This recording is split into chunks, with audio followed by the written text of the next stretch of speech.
आज की सभा के हमारे मुख्य अतिथि हमारे मित्र गया जी हम जब लोग पढ़ते थे तो एफसीआई में जितने यहाँ के लोग काम करते हैं सब हमारे उस समय जवानी के मित्र थे।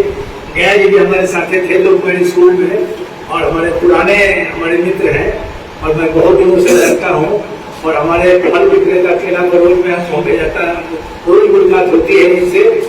तो हमारे बीच जितने हमारे नौजवान साथी हैं, हमारे बुजुर्ग के गार्जियन हैं, सबका मैं आज इस चुनावी सभा में आज मैं स्वागत करता हूँ।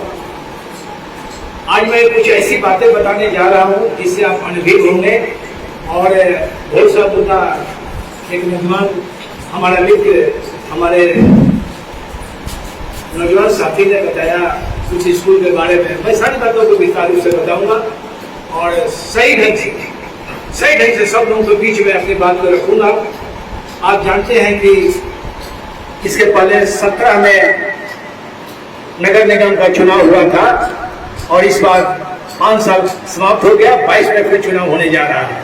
लगता है कि चुनाव अक्टूबर में निश्चित रूप से समाप्त हो जाएगा। चुनाव इस मायने में बहुत दिलचस्प है और बहुत अहम इस बारे में है कि पहले के चुनाव पहले वार्ड काउंसिलर लोग जीत कर जाते थे और सब लोग मिलकर एक मेयर और डिप्टी मेयर का चुनाव करते थे। वह सिस्टम, वह प्रणाली सरकार ने उसको निरस्त कर दिया और उस सिस्टम में बहुत बड़ी खामियां थी, जिसके वजह से वही चुनाव नगर निगम में मेयर और डिप्टी मेयर में वही हो सकता था जिसके पास में अपूट संपत्ति हुई, वही हो सकता था। दूसरा किसी को बदस से जिसके पास काफी संसाधन है वही डिप्टी और मेयर डिप्टी मेयर होता था। लेकिन परिस्थितियां बदली हुई है। इस बार चुनाव जनता, आप लोग सीधे मेयर और डिप्टी मेयर का चुनाव करेंगे। इस चुनाव में जो जीत कर जाएगा वह काफी शक्तिशाली होगा, उस पर किसी का अंकुश नहीं रहेगा। पहले के चुनाव में क्या होता था, एक बार जो जीत गया पैसा के बदौलत डिप्टी मेयर और मेयर जो बन गया, वह पैसे के बदौलत जनता की कोई समस्याओं को सुनता नहीं था, चूंकि वह बिक गया था, वो कोई सुनता नहीं था। कोई भी समस्या लेकर जाइएगा, कोई उसका निदान नहीं होगा। उसके जो उचित पद पर जो मेयर और डिप्टी मेयर जो बैठे हुए हैं, वो अपनी समस्याओं को लेकर जाता था तो पार्षद कहता था कि आपको खड़े नाम लिए हैं, अब क्या, अब जाइए काम कीजिए, पैसा लूटिए। और होता क्या था कि 5 वर्ष में 2 बार 3 बार अविश्वास प्रस्ताव लगता था, उसमें भी वार्ड पार्षद मोटी रकम ले लेकर पलटू राम की तरह कभी इसको मेयर बना देंगे, कभी इसको डिप्टी मेयर बना देंगे, पलटू राम की तरह काम करते थे। और मैं पूरा दावे के साथ कह सकता हूं कि अगली की बार जो चुनाव हुआ उसमें एक वार्ड कम से कम 10-10 लाख 15-15 लाख लोगों ने पैसा लेकर वोट दिया और जनता को 5 वर्ष तक मूर्ख बना कर रखा। 10 वर्षों तक 10-15 वर्ष का मैं इतिहास जानता हूं। जितने प्रत्याशी खड़े हैं इंक्लूडिंग माई सेल्फ, मैं भी रोज जो पहले जो अपने ऊंची कुर्सी पर बैठ गए वो भी जनता के बीच गए कि मैं जीतूंगा तो आपके लिए नगर का सफाई, नली गली, वृद्धा पेंशन, आवास, विधवा पेंशन और क्या कहा जाता है, बुजुर्गों का जो पेंशन है उसको मैं देने का काम करूंगा। लेकिन आज भी हमारे माताएं बैठी हुई हैं, बहुत सी माताएं बैठी हुई हैं जिनको कि वृद्धा पेंशन नहीं है, ओल्ड एज पेंशन नहीं है, विधवा पेंशन नहीं है, आवास की सुविधा नहीं है। आवास धोखाधड़ी से आज लोग क्या कर रहे हैं कि पैसा लेकर, जिनका आवास पहले से बना हुआ है, पैसा लेकर गरीबों को नहीं बढ़ा, गरीबों तक वह जो स्कीम है वह गरीबों तक नहीं पहुंचा रहा है। बिचवलिया पैसा लेकर, वार्ड काउंसिलर पैसा लेकर और मकान बना हुआ, खुद अपना मकान बना रहा है, पैखाना बना रहा है और उसमें पैसा लेकर, उसका ऑलरेडी पैखाना बना हुआ है, वार्ड काउंसिलर लोग मिलकर ऐसा काम बराबर लोग किया है, आज भी लोग कर रहे हैं। आज के डेट में बता देना मैं चाहता हूं कि आज के डेट में वही प्रतिनिधि अब जीतेगा जिसको जनता में विश्वास होगा, जनता का दिल जीतेगा, अपने कामों से जनता को संतुष्ट कर रखेगा, जनता में विश्वास रहेगा, सेवा भावना होगी, इस बार के चुनाव में वही जीत कर जाएगा।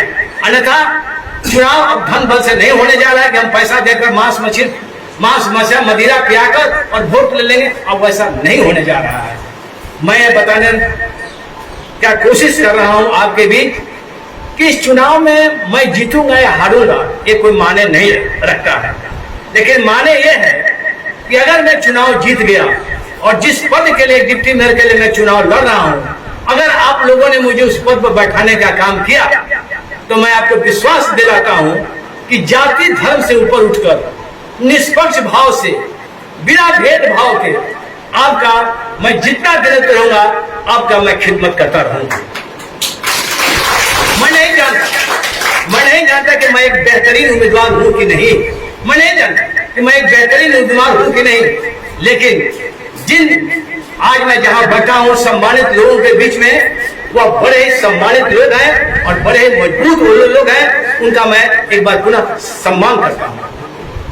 मैं अपने नौजवान साथियों से मैं कहना चाहता हूं, एक ख्वाहिश ये मेरी बिल्कुल नहीं है कि लोग मुझे जाने, एक ख्वाहिश मेरी नहीं है कि हर कोई मुझे पहचाने और मुझे ऊंचा बनने की मुझे ख्वाहिश नहीं है। आप मुझे जानते हैं, इतना ही काफी है। आप मुझे जानते हैं, इतना ही काफी है।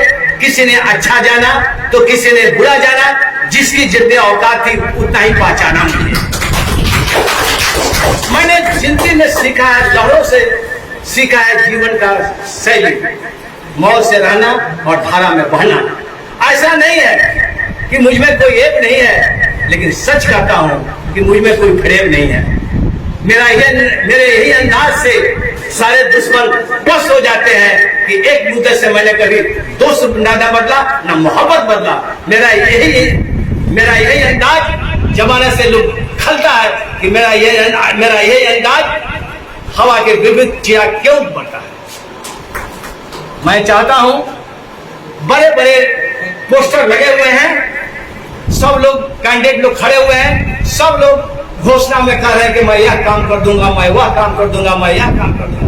15 वर्षों में आप लोगों ने स्वयं देखा हुआ है, आपके बगल में जहां हम आज मीटिंग कर रहे हैं, मैं बहुत वर्षों से देख रहा हूं, जब भी बरसात का वक्त आता है तो महिलाओं को, नौजवानों को, बूढ़ों को, बुजुर्गों को आने जाने में 3-3 महीना 4-4 महीना जो कष्ट हुआ है वो मैं देखा हुआ। ये यहीं की बात नहीं है, पूरे शहर की बात है। पूरा शहर त्रस्त है। वह कमजोरी किसकी है? और कमजोरी कुछ आप लोगों को भी है और कुछ जनप्रतिनिधि का भी है। हमारी जनता, यहाँ की जनता, जनप्रतिनिधि यदि सजग रहता तो जाकर जनता से मिलता, वहाँ के प्रशासक से भी मिलता और प्रदर्शन करता, रोड जाम करता, तब किसी समस्या का समाधान हो सकता था। लेकिन ऐसा नहीं होता है, ऐसा नहीं करते हैं। आज के डेट में वही जनप्रतिनिधि जीतेगा जो जनता से मिलेगा। हमेशा महीना में एक बार यदि हर प्रतिनिधि जनता से मिलता रहे, उनके समस्याओं को सुने, उनका समस्याओं को सुनकर जो उचित कुर्सी पर जो लोग बैठे हुए हैं उनको तक पहुंचाने का काम करे, उनका निराकरण का काम करे। आज मैं बहुत सा वार्ड में मैंने देखा है कि वहाँ के वार्ड काउंसिलर, अभी मैं सिविल कोर्ट कॉलोनी में आज मैं घूम रहा था तो वहाँ का वार्ड काउंसिलर मिलकर इतना सड़क बढ़िया बनवा दिया है, अब देखने लायक है। तो अब हमारे यहाँ क्या क्यों नहीं हो रहा है, कुछ हमको समझ में नहीं आ रहा है। होना चाहिए। हम ऊंची कुर्सी पर बैठे हुए हैं, हम आज ऊंची कुर्सी पर बैठे हुए हैं। यदि हम समस्या का समाधान, हम खुद ऊंची कुर्सी पर बैठे हुए हैं, मेरे आदेश से कुछ हो सकता है। हम लड़कर फंड जाकर हम अपने मोहल्ले का जो हमारी दशा है उसको सुधारने का काम कर सकते हैं। लेकिन मुझे अफसोस है कि किन कारणों से यहाँ के लोग, यहाँ के प्रतिनिधि, किन कारणों से यह सड़क, यह मोहल्ला सुशोभित नहीं हो सका। अच्छा, लोगों को जो सुविधा मिलनी चाहिए वो नहीं मिला। बड़े दुर्भाग्य की बात है। मैं चाहता हूं कि आप इस बार ऐसे प्रतिनिधि को चुने जो आपकी समस्याओं को सुने, उसका निराकरण का प्रयास करें। और जब मैं चुनाव जीत जाता हूं तो मैं वादा करता हूं कि मेरी प्राथमिकता होगी कि मैं 4500 वार्ड में एक रूटीन बनाकर घर घर जाकर उनके समस्याओं को संबंधित वार्ड के काउंसिलर से मिलकर उनकी समस्याओं को सुनूंगा और अपने कुर्सी पर जो बैठाया है उसके मान और मर्यादा को मैं देखते हुए और आपके सम्मान को देखते हुए मैं जनता जनार्दन का काम और उनकी समस्याओं को सुलझाने का मैं काम करूंगा। आज हमारे बीच माताएं और बहनों जिसको आवास नहीं है, वृद्धा पेंशन नहीं है, ओल्ड एज पेंशन नहीं है, आज त्रस्त है, आवास नहीं है, दूसरे बिचौलिए लोग लेकर चले जा रहे हैं। और जो नीडी आदमी है, जिनकी जरूरत है, उनको आवास नहीं मिल रहा है। बहुत से लोग हैं ऐसे। तो किन कारणों से नहीं हो रहा है आप मुझे समझ में नहीं आ रहा है। लेकिन मैं चाहता हूं कि आप वैसे प्रतिनिधि को चुने जो आपको चुनने के बाद आपकी समस्याओं को सुने और हर दुख और सुख में आपके दरवाजे पर आए और समस्या का सुने और उसका निराकरण का प्रयास करे। अब मेरे नौजवान साथी ने लोकमान्य हाई स्कूल और मिडिल स्कूल के बारे में ध्यान आकृष्ट करने का कष्ट किया। मैं इन बातों से तो मैं अवगत बहुत दिनों से हूँ। मेरे आँख के सामने जल जमाव की समस्या आज नहीं वर्षों से है। मैं 23 वर्षों से आज पॉलिटिक्स से एलुप रहा। मैं 2000 से मैं बिल्कुल पॉलिटिक्स से अलग रहा, चूंकि इसलिए कि कुछ ऐसी बातें हो गई, संविधान में संशोधन हुआ जिसकी वजह से मैं चुनाव नहीं लड़। आज मैं 22 वर्ष के बाद आज मैं आप लोगों के बीच रिटायरमेंट के बाद मैं आप लोगों के बीच में आ रहा हूँ। आपके बगल के जो जनप्रतिनिधि हैं 2 बार जीते, एक बार अभी कोई मोहम्मद जी हैं और इसके बाद से छठीलाल जी थे। इन तमाम लोग जी जहाँ की स्कूल मेरा बना हुआ है, तमाम लोग देख रहे हैं कि स्कूल की क्या दुर्दशा है, किसी ने ध्यान नहीं दिया। मैं तो बिल्कुल अलग, मेरे पास शक्ति नहीं है, ऊर्जा नहीं है। आप मुझे शक्ति देते तो मैं काम तो कर सकता था।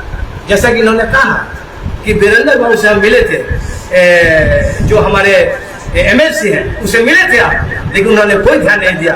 यदि भी यह विद्यालय वो जानते हैं कि जादवों के बस्ती में है, जादव लोगों का विद्यालय है, उस पर भी उन्होंने कोई ध्यान नहीं दिया।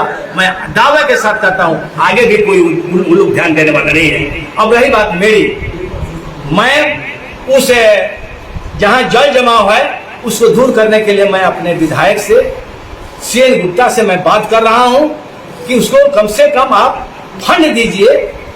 उस फंड से हम लोग उसको जल जमाव को मैं दुरुस्त कर दूं। जल जमाव मैं वहीं दुरुस्त करूंगा जहां मिडिल स्कूल का जितना क्षेत्र है वहीं तक मैं जल जमाव का मैं जिम्मा करता हूं। तो वहां तक मैं जल जमाव को कोशिश करूंगा, प्रयास करूंगा। प्रयास नहीं कीजिएगा तो कोई समस्या का समाधान नहीं होने वाला है।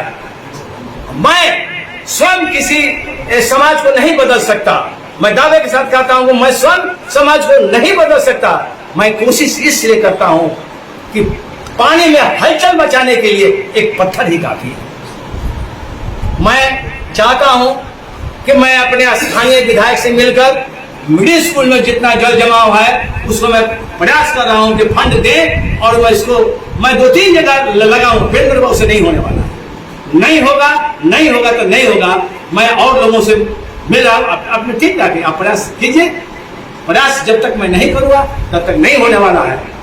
रही बात हाई स्कूल की, हाई स्कूल में जो आगे जल जमाव था वो तो अपने फंड से उन्होंने बनवा दिया, स्कूल के फंड से बनवा दिया। लेकिन एक बाबू मैं बता देना चाहता हूं कि पीछे जो भूखंड कुछ है स्कूल का, उस पर मुकदमा चल रहा है। मोहम्मद जो भाई है हमारे, उन लोगों का कुछ मुकदमा चल रहा है स्कूल के साथ। मुकदमा ढेर दिन तक, बहुत दिन तक चल रहा है, लेकिन जल्द ही निर्णय आने वाला है। जब तक मुकदमा से हमारे पक्ष में निर्णय नहीं आएगा तो हाई स्कूल का जो पोर्शन है उसमें कोई विकास नहीं होगा। जितना विकास होना था वो लोग आगे मिलकर जो कर दिया, लेकिन पीछे की जहां बात है वो उसमें डिस्प्यूट है। हाई कोर्ट में केस चल रहा है। आने वाले दिनों में यदि केस से निपटारा हो जाएगा तो वह काम निश्चित होगा। और जहां तक मिडिल स्कूल की बात है वहां भी काफी जल जमाव है। मैं कोशिश करूंगा, 2 बात का मैं कोशिश करूंगा, मिडिल स्कूल का एक बाउंड्री हो जाए। और देख रहे हैं कि उधर से दक्षिण की तरफ से काफी लोग गंदा कुछ कचरा सब फेंक रहे हैं, तो मैं कोशिश कर रहा हूं एक बाउंड्री हो जाए और बालू भरवा कर उसको मैं काफी ऊंचा कर दूं, जिससे कि जल जमाव वहां के खत्म हो जाए और लड़के अपना खेल कूद अपना करें अपने बाउंड्री में। इसका प्रयास मैं कर रहा हूं। मैं आश्वासन देता हूं, मैं स्पष्ट रूप से मैं कह देता हूं कि जो मैं वादा करता हूं, जो मैं वादा ज्यादा नहीं मैं करता, मैं वादा ज्यादा नहीं करता, मैं औकात से ज्यादा नहीं करता, मैं औकात से ज्यादा वादा नहीं करूंगा, लेकिन तमन्ना रखता हूं आकाश छू लेने का, लेकिन किसी को गिराने का इरादा नहीं रखता। मैं चाहता हूं कि हर समस्याओं का समाधान हो, हर नागरिक को, हर नौजवान को। आज जानते हैं क्या है, आज हमारे 2014 में मोदी जी ने प्रचार किया कि नौजवान लड़के को मैं नौकरी दूंगा, साल में इतना नौकरी दूंगा, बेरोजगारी खत्म होगी, महिलाओं पर अत्याचार खत्म होगा, हर एक के खाते में 15 लाख रुपया जाएगा। इसके पहले जो कांग्रेस का शासन था वह बर्बाद कर दिया हमारे नौजवानों को, कोई रोजगार नहीं दिया, कोई काम नौजवानों के लिए नहीं किया। इस लुभाने भाषण देकर मोदी जी ने नौजवान भी हमारे विचलित हो गए थे। 1914 में नौजवान भी विचलित होकर हर हर मोदी कर नौजवान साथी ने बिना जात पात भेदभाव देखे सब लोगों ने उनको प्रधानमंत्री के कुर्सी पर बैठाने का काम किया। आज हम फिर कब चुनाव हुआ, 14 के बाद 19 में चुनाव हुआ। हमारी दशा वही है, न रोजगार है, न स्वास्थ्य है, न किसी लड़के को कोई नौकरी मिल रही है, न महिलाओं पर अत्याचार बंद है। सिर्फ और सिर्फ देश के जो बहुत बड़े चीज है सबको बेचने का काम हो रहा है और अपनी गद्दी को मजबूत करने का काम हो रहा है। लाल किला पर जो उन्होंने 15 अगस्त को जो भाषण दिया, उसमें कहीं शिक्षा पर भाषण नहीं दिया, कहीं बेरोजगारी पर भाषण नहीं दिया, रोजगार पर भाषण नहीं दिया, स्वास्थ्य पर भाषण नहीं दिया, महिलाओं पर जो अत्याचार हो रहा है समाज में उस पर कहीं कोई भाषण नहीं दिया। और सिर्फ उल्टा सीधा बताकर 80 मिनट का भाषण देकर मोदी जी चले गए। हम कांग्रेस का शासन भी देखे, आज मोदी जी का भी शासन देख रहे हैं। सिर्फ और सिर्फ अपनी गद्दी बचाने के लिए जनता को बेवकूफ बना रहे हैं और कहते हैं कि मैं यह कर दूंगा, मैं वह कर दूंगा। तो मुझे एक बात याद पड़ रहा है, पंछी कहता है कि गगन बदला है, माली कहता है कि चमन बदला है, और मैं कहता हूं कि श्मशान वही, लाश वही है, सिर्फ कफन बदला है। मैं इन चंद शब्दों के साथ एक बार पुनः मैं अपने लिए अपील करता हूं कि जितने हमारे नौजवान साथी हैं, दिल खोलकर सिर्फ एक वोट मुझे डिप्टी मेयर के लिए चाहिए। जिस दिन आप मुझे डिप्टी मेयर के पद पर बैठा देते हैं, मैं कोशिश करूंगा कि जन की जो समस्याएं हैं, जो उनको मैं निराकरण की कोशिश करूंगा। महिलाओं को जो सुविधा मिलनी चाहिए, बुजुर्गों को जो सुविधा मिलनी चाहिए, नगर निगम के द्वारा जो हमें बिजली, पानी, रोशनी, इन सारी समस्याओं का समाधान करने की मैं कोशिश करूंगा। तब होगा जब आप मुझे ऊर्जा देंगे। अंत में मैं यही कहूंगा, खूबियां नहीं है मुझ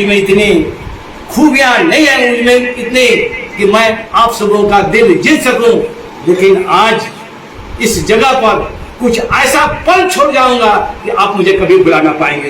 इन्हीं चंद शब्दों के साथ एक बार पुनः मैं सभी का आभार प्रकट करता हूं और मैं पुनः अपील करता हूं कि एक बार मुझे डिप्टी मेयर के लिए वोट दें और उस गद्दी पर बैठाने का काम करें, ताकि मैं आपके मान और सम्मान की मैं रक्षा कर सकूं और जनता की सेवा कर सकता हूं। इन्हीं चंद शब्दों के साथ एक बार पुनः मैं अपने नौजवान साथियों का, अपने मित्रों का, अपने बुजुर्गों का मैं आभार प्रकट करता हूं। जय हिंद।